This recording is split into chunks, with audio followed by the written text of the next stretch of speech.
नमस्ते दोस्तों, इस वीडियो में हम कक्षा 6 गणित की चौथी वर्कशीट को हल करेंगे। यह वर्कशीट SCERT उत्तराखंड के द्वारा मिशन कोशिश और ब्रिज कोर्स के अंतर्गत तैयार की गई है। तो बच्चों, सबसे पहले हम उन अवधारणाओं के बारे में अपनी समझ विकसित कर लेते हैं जिनके बारे में आपको वर्कशीट में बोध कराया गया है। सबसे पहला है बिंदु, दूसरा है रेखा, फिर रेखाखंड, किरण और कोण। तो यह वर्कशीट इन पांचों अवधारणाओं पर आधारित है। तो संक्षेप में हम इन सभी विषय वस्तुओं के बारे में जानकारी ले लेते हैं। सर्वप्रथम हम देखेंगे बिंदु क्या है। बिंदु एक ऐसी आकृति है जिसकी कोई लंबाई अथवा चौड़ाई नहीं होती है और इसका क्षेत्रफल नगण्य होता है। इसे पेंसिल की नोक के द्वारा दर्शाया जाता है और आपकी पेंसिल की नोक उतनी ही बारीक होनी चाहिए जितनी की एक सुई की नोक होती है।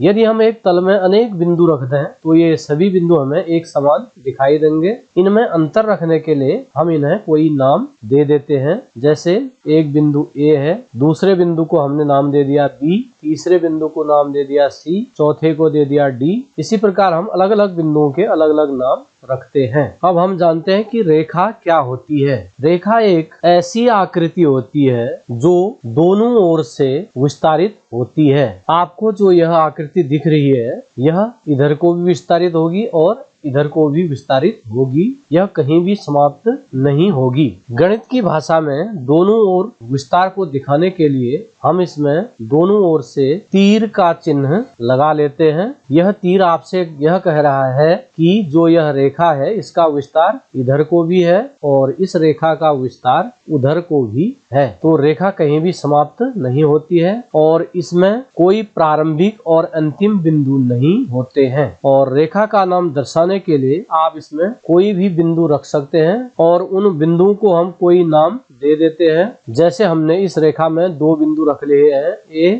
और B, तो इस रेखा को हम बोलेंगे रेखा AB। गणित की भाषा में हम इसे AB लिखेंगे और उसके ऊपर रेखा का संकेत बना देंगे। दूसरा है रेखाखंड। तो जैसे कि यह नाम से ही दिख रहा है, रेखाखंड मीन्स रेखा का एक भाग। तो आपको उपरोक्त में जो रेखा दिख रही है, यदि हम इसमें से कोई एक इसका भाग ले लें तो यह रेखाखंड कहलाएगा। तो रेखाखंड में दो अंत बिंदु होते हैं। एक बिंदु वह होगा जहां से इसे आप शुरू करेंगे और दूसरा बिंदु वह होगा जहां पर इसे आप समाप्त करेंगे। इस बिंदु को आप कोई नाम दे दीजिए, जैसे A और B।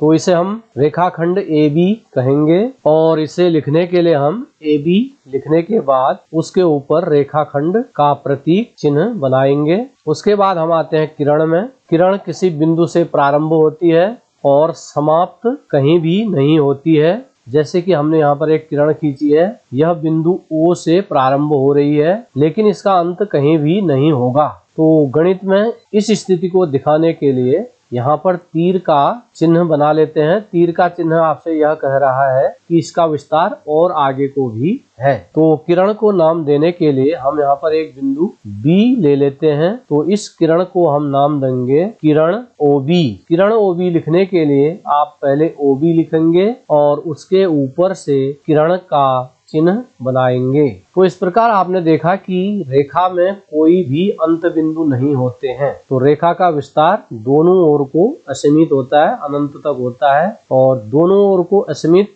या अनंत की स्थिति को दिखाने के लिए दोनों ओर तीर का चिन्ह होता है। और रेखाखंड रेखा का एक भाग होता है जिसमें दो अंत बिंदु होते हैं तथा किरण में एक प्रारंभिक बिंदु होता है, या यूं कहें किरण में एक अंत बिंदु होता है और इसका एक दिशा में असीमित विस्तार होता है। उसके बाद हम जानते हैं कि कोण क्या होता है। यदि दो किरण एक ही बिंदु से निकलें तो उनके बीच जो झुकाव बनता है उसे कोण कहते हैं। जैसे यहाँ पर बिंदु O से एक किरण OA और दूसरी किरण OB गई है, तो OA और OB के बीच का जो झुकाव है इसी को हम कोण कहते हैं। तो OA और OB यहाँ पर कोण की भुजाएं कहलाती हैं। बिंदु O कोण का शीर्ष कहलाता है और गणित की भाषा में हम इसे नाम दे सकते हैं। इस चिन्ह को आप कोण पढ़ेंगे AOB। या इसी कोण को हम कह सकते हैं कोण BOA। BOA। तो आप ध्यान रखेंगे जो शीर्ष है वह बीच में रहेगा और जो भुजाओं के बिंदु हैं वह किनारों पर रहेंगे। तो इस प्रकार से कोण का नाम लिखा जाता है। इन बिंदुओं की जानकारी लेने के बाद आइए हम वर्कशीट की ओर चलते हैं। अब हम वर्कशीट में केवल उन्हीं प्रश्नों पर चर्चा करेंगे जिन्हें आपने हल करना है। तो बच्चों, सबसे पहले आप अपना नाम, कक्षा, पिता का नाम, विद्यालय का नाम यहाँ पर लिख लेंगे। उसके बाद आप वर्कशीट को पढ़ लेंगे। वर्कशीट में सबसे पहले आपने यहाँ पर भरना है। आप अपने आसपास रेखाखंड के उदाहरण ढूंढ कर लिखो। कुछ उदाहरण यहाँ पर दिए गए हैं, जैसे पुस्तक का किनारा, मेज का किनारा, खींची हुई रस्सी। इसके अलावा 2 उदाहरण आपने लिखने हैं, जैसे कि दरवाजे का किनारा, बॉक्स का किनारा। इसके अलावा आप अन्य उदाहरण भी लिख सकते हैं। फिर आपने प्रश्न हल करना है। मिलान कीजिए। फर्स्ट, एक बिंदु O दिया है जिसे बिंदु O से मिलाया गया है। दूसरा, आपको एक चित्र दिया गया है, इसके किनारे पर A और B लिखा गया है। तो यह चित्र रेखाखंड का है, तो इसे हम रेखाखंड AB से मिलाएंगे। तो यह रहा रेखाखंड AB।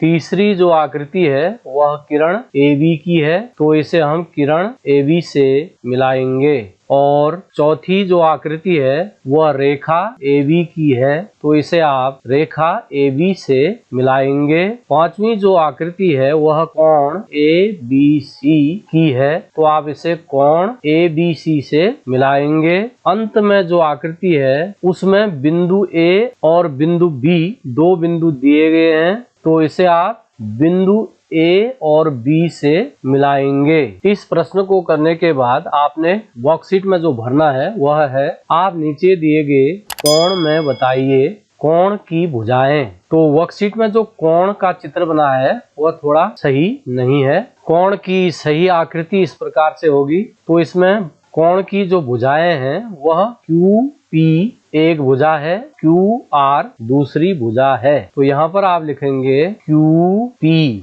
QR।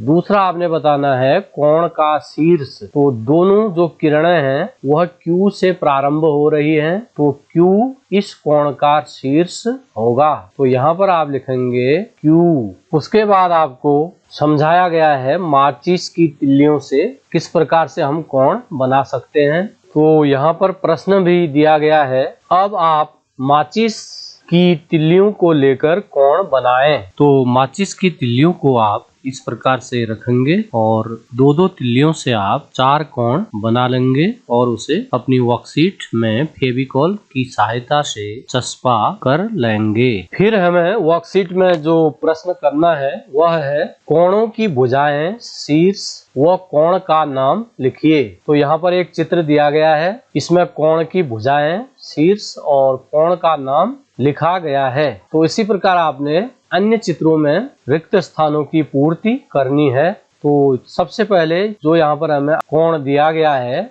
उसकी भुजाएं आपको लिखनी है। तो भुजाओं के लिए आप शीर्ष से देखेंगे BA और BC 2 भुजाएं हैं। BA को आप AB भी कह सकते हैं, BC को आप CB भी कह सकते हैं। तो इसकी 2 भुजाएं हो जाएंगी। पहली भुजा आप लिखेंगे AB या BA और दूसरी भुजा हम लिखेंगे BC या CB।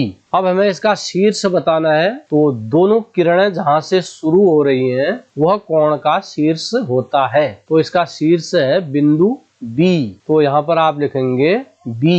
अब हमें इस कोण का नाम बताना है। तो कोण का नाम बताने के लिए जो शीर्ष है उसको आप बीच में रखेंगे। तो इस कोण का नाम हम कहेंगे कोण ABC या कहेंगे कोण CBA। तो यहाँ पर आप लिखेंगे कोण ABC या कोण CBA। इसी प्रकार अगली आकृति में जो भुजाएं हैं वे हैं RS और RT। तो आप लिखेंगे RS, दूसरा RT या TR और शीर्ष है R तथा कोण का नाम लिखेंगे TRS, कोण TRS या कोण STR। अगली आकृति में हम भुजाओं के नाम लिखेंगे FE या EF, और दूसरी भुजा होगी FS या SF तथा शीर्ष होगा F, और कोण का नाम आप कहेंगे कोण EFS या कोण SFE। फिर वर्कशीट में आपको कोणों के प्रकार समझाए गए हैं, जिसे आप पूर्व की कक्षाओं में पढ़ चुके हैं। न्यून कोण 0 से बड़ा और 90 से छोटा कोण होता है। समकोण ठीक 90 अंश का होता है। अधिक कोण 90 अंश से बड़ा और 180 अंश से छोटा होता है, और ठीक 180 अंश का कोण सरल कोण कहलाता है। फिर हमें वर्कशीट में प्रश्न हल करना है। नीचे बने कोणों का न्यून कोण, समकोण और अधिक कोण में वर्गीकरण कीजिए। तो पहला कोण आपको 70 डिग्री का दिया गया है, तो 70 अंश का कोण न्यून कोण होगा, और इस कोण का नाम हम TRS या कोण SRT कहेंगे। तो इसी प्रकार जो दूसरा कोण दिया गया है वह 90 अंश का है, और इस कोण का नाम हम कहेंगे XYZ, या इसी को हम कहेंगे कोण ZYX, और इस कोण का मान है 90 अंश, और 90 अंश के कोण को हम समकोण कहते हैं। फिर हमें कोण का मान दिया गया है 30 अंश, और कोण का नाम है कोण QAB या कोण BAQ, और इस कोण का मान है 30 अंश। 30 अंश का कोण 90 अंश से छोटा है, इसे हम न्यून कोण कहेंगे।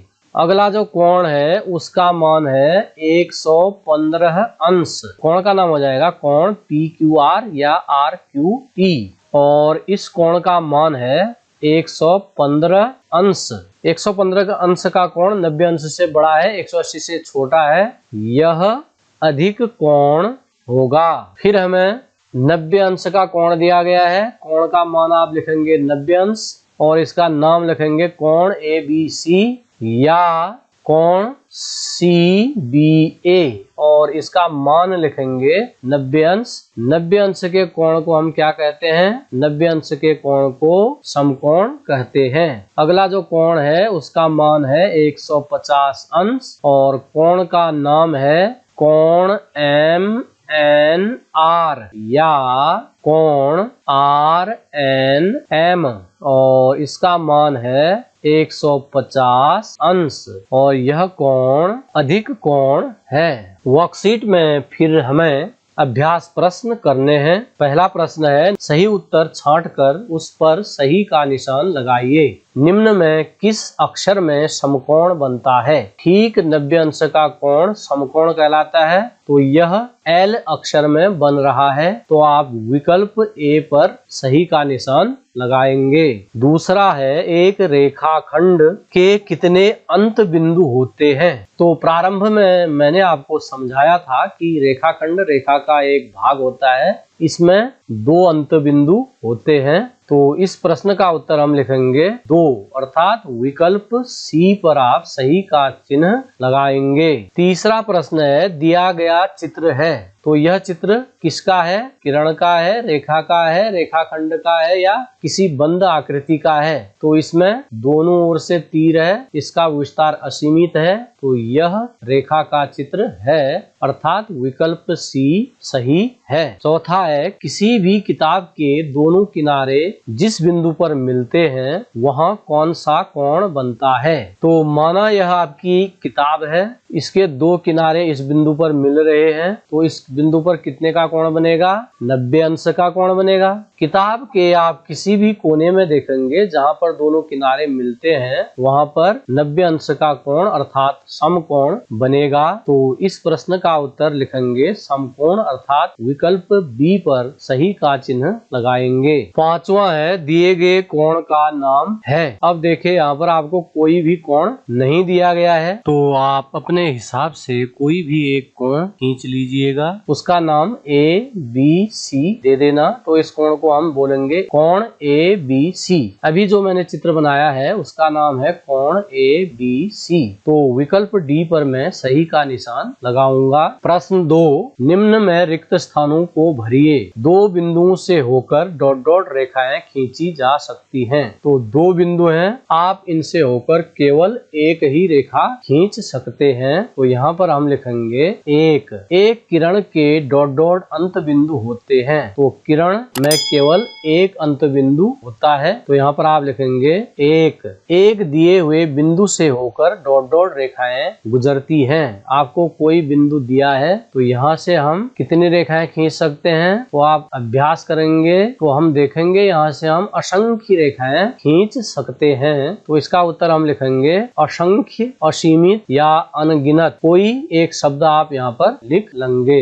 चौथा है, एक ही शीर्ष बिंदु से शुरू होने वाली दो किरणों से डॉट डॉट से बनता है। यहाँ पर इस से को आप मत उतारना। तो प्रश्न है, एक ही शीर्ष बिंदु से शुरू होने वाली दो किरणों से डॉट डॉट बनता है। तो देखिए, एक शीर्ष से शुरू हुआ, एक किरण ये गई, दूसरी किरण ये गई, तो इससे क्या बना, इससे एक कोण बना। तो यहाँ पर आप लिखेंगे कोण बनता है। पांचवा है, एक रेखा के डॉट डॉट अंत बिंदु होते हैं। तो प्रारंभ में मैंने आपको बताया था कि रेखा में न तो प्रारंभिक बिंदु होता है न अंतिम बिंदु होता है। तो इसका उत्तर हम लिखेंगे 0। प्रश्न 3, नीचे दिए गए चित्र में रेखाखंडों के नाम लिखिए। दो रेखाखंड आपको दिए गए हैं, AB और BC।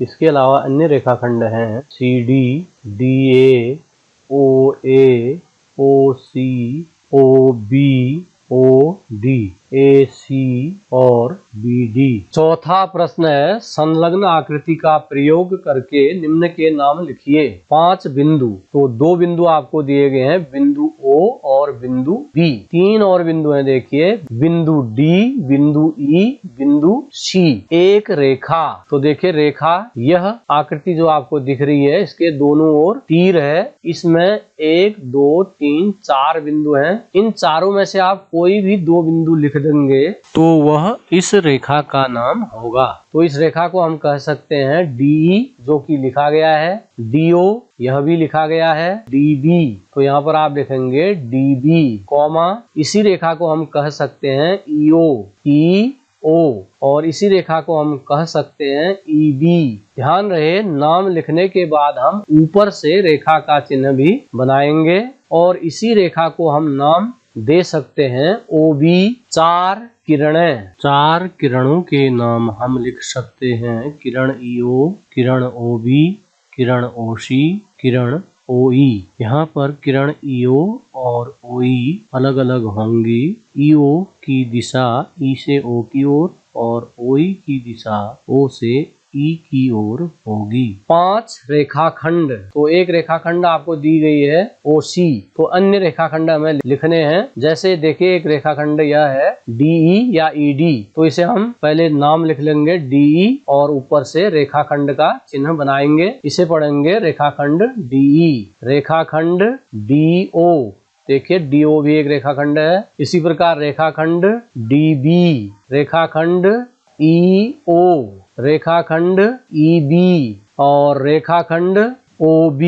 प्रश्न 5, संलग्न आकृति को देखिए। इस आकृति के संदर्भ में बताइए कि निम्नलिखित कथन सत्य हैं या असत्य। Q, M, O, N और P रेखा MN पर स्थित बिंदु हैं। तो हम जानते हैं कि रेखा MN M से लेकर N तक ही नहीं होगी, बल्कि इसका विस्तार दोनों ओर होगा। अतः बिंदु QM, ON और P इसी रेखा पर स्थित होंगे, इसलिए यह कथन सत्य है। D, M, O और N रेखाखंड MN पर स्थित बिंदु हैं। तो रेखाखंड MN M से लेकर N तक होगा। तो M, O, और N तीनों इसी रेखाखंड में स्थित हैं, अतः यह कथन भी सत्य है। O और N रेखाखंड OP के अंत बिंदु हैं। रेखाखंड OP के अंत बिंदु O और P होंगे, न कि O और N, इसलिए यह कथन असत्य है। O किरण OP का प्रारंभिक बिंदु नहीं है। किरण OP का प्रारंभिक बिंदु O ही होगा, अतः यह कथन असत्य है। N किरण NP और किरण NM का प्रारंभिक बिंदु नहीं है। NP और NM दोनों किरणों के प्रारंभिक बिंदु N ही होंगे। NP और NM की दिशाएं विपरीत होंगी, अतः यह कथन असत्य है। वर्कशीट में प्रश्न 5 के बाद प्रश्न 7 छपा हुआ है, इसलिए हम इसे प्रश्न 7 ही कहेंगे। 7वां प्रश्न है, मिलान कीजिए। 90 अंश का कोण क्या कहलाता है? 90 अंश का कोण समकोण कहलाता है। 15 अंश का कोण क्या होता है? 90 अंश से छोटा है तो न्यून कोण कहलाएगा। 135 अंश का कोण 180 से छोटा और 90 से बड़ा है तो यह अधिक कोण कहलाएगा। और यहाँ पर जो हमें घड़ी की सुइयों के बीच का कोण दिया गया है, यह ठीक 90 अंश का है, अर्थात समकोण है, तो इसे हम समकोण से मिलाएंगे। 170 अंश का कोण 90 से बड़ा और 180 से छोटा है तो यह अधिक कोण होगा। 89 डिग्री का जो कोण है यह 0 से बड़ा है और 90 से कम है तो यह न्यून कोण होगा। प्रश्न 8, संलग्न आकृति में वे बिंदु लिखिए जो कोण DOE के अभ्यंतर यानी भीतर में स्थित हैं। तो यहाँ पर भी चित्र में मिसप्रिंट हुआ है, सही चित्र इस प्रकार से होगा। अब हम प्रश्न को पढ़ते हैं। कोण DOE के अभ्यंतर यानी भीतर में स्थित है। देखिए यह रहा कोण DOE, तो इसके भीतर कौन सा बिंदु है? इसके भीतर बिंदु A है, तो इस प्रश्न का उत्तर आप लिखेंगे बिंदु A। दूसरा है कोण EOF के बहिर्भाग यानी बाहर स्थित है। कोण EOF के बाहर कौन सा बिंदु है? बिंदु C है और दूसरा बिंदु है बिंदु A। कोण EOF पर स्थित है, बिंदु B स्थित है, तो इस प्रश्न का उत्तर लिखेंगे बिंदु B। प्रश्न 9, नीचे की आकृति में कोणों के नाम लिखिए। एक कोण आपको दिया गया है, कोण CDA। CDA यानी यह कोण आपको दिया गया है। अब हम इस कोण का नाम लिखेंगे। इस शीर्ष को आप बीच में रखेंगे तो इस कोण का नाम होगा कोण DAB या कोण DAD। अब हम इस कोण का नाम लिखेंगे। इसे हम कोण ABC या कोण CBA लिखेंगे। चौथा हमें इस कोण का नाम देना है तो इसे हम बीच में रखेंगे, तो कोण का नाम हो जाएगा कोण BCD या कोण DCB। 10वां प्रश्न है, O बिंदु पर कितने कोण बन रहे हैं उनके नाम लिखिए। तो बिंदु O पर 3 कोण बनेंगे। एक कोण बनेगा कोण AOR, पहला कोण बन जाएगा कोण AOR या इसे आप कोण ROA भी कह सकते हैं। दूसरा कोण बनेगा कोण AOS या कोण SOA। एक कोण और इसमें बन रहा है, देखिए, जिसे आप नाम देंगे कोण ROS या कोण SOR। यह एक सरल कोण है यानी ठीक 180 अंश का कोण है।